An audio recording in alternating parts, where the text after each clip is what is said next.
some parts of the media are doing a great job, and other parts of the media, TV, are doing a terrible job. Salt Lake Tribune is doing a great job of actually getting into this story and finding out what the reality is. And the guys on TV are like, what is Robert Murray saying? Oh, he's such a great owner. Why do he care so much? Okay, let's just listen to him.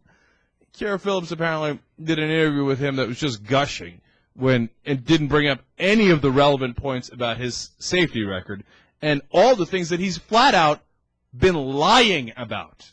He keeps saying that it's an earthquake that caused the cave-in.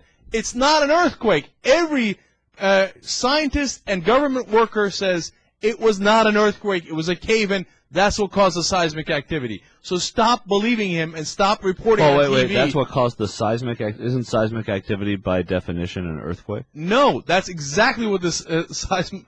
I can't say the word. Seismic.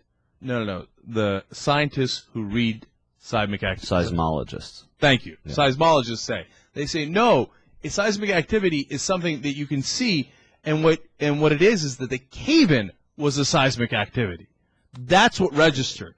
That was a seismic event. That was a seismic event. Okay. So an earthquake, for example, goes up. I read about this, and I'm just trying to break it down for you as simple as I can, because that's how I understand it. An earthquake goes up and down on their charts. Right. A cave-in only goes down. I see. Okay, and they're like, look, it's clear. There is no earthquake here. It was a cave-in that registered as the seismic activity here. Okay. Every single one of them agrees. So on TV, what do they report? Oh, Robert Murray says it was an earthquake. Come on, man. They should stop calling all TV reporters or journalists or news. They're all entertainment shows posing as that. I mean, Fox News is obviously the worst example of it, but the rest of them are shameful, too. So anyway, Robert Murray now, his latest talking point is the mountain is evil. The mountain is evil. Oh, okay. Well, you can see why he thinks that.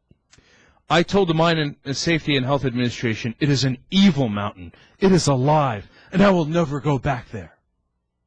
And they find that to be an interesting or, wow, look at that, yes, fascinating point. No, it's a dumbass point, and it's meant to deceive you, you stupid people. God, you drive me crazy. And the reason everything doesn't have an underlying reason. Of course it does. In this case, Robert Murray is saying that because he doesn't want to go back in and try to find those people.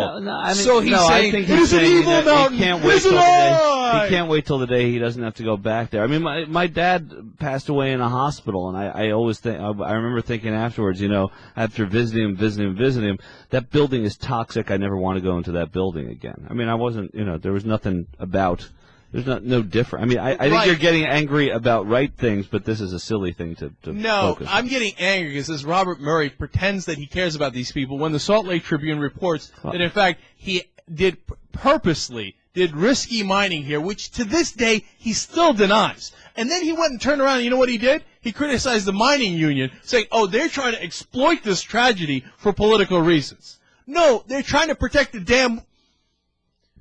They're trying to protect the workers, okay? That's what their job is. I don't think that you can say that he didn't care about the people once this happened. Then why doesn't he stop lying about it, okay? Here's the Salt Lake Tribune. Robert Murray insisted his company did not change the mining plan at Crandall Canyon after purchasing a joint interest in the mine last August. But documents obtained by the Salt Lake Tribune clearly contradict Murray's assertion and shows that Murray's company sought and received approval from federal regulators to make a significant, and experts say, risky change to the mining strategy. They had a north and south tower of coal, and the people were saying if you take those towers out, things might collapse. And what did he do? He had to get the last piece of coal out of that evil mountain. So he took those out, and guess what? It caved in, and those people died. But he's desperately trying to cover that up, and TV is aiding and abetting him in doing that. Great journalism from the print, in this case, Salt Lake Tribune. And so the minute Robert Murray stops lying about every single aspect of this case is the minute that I'll have any sympathy for him. Until that moment, I'm not interested in what Robert Murray has to lie about next time or who he thinks is evil.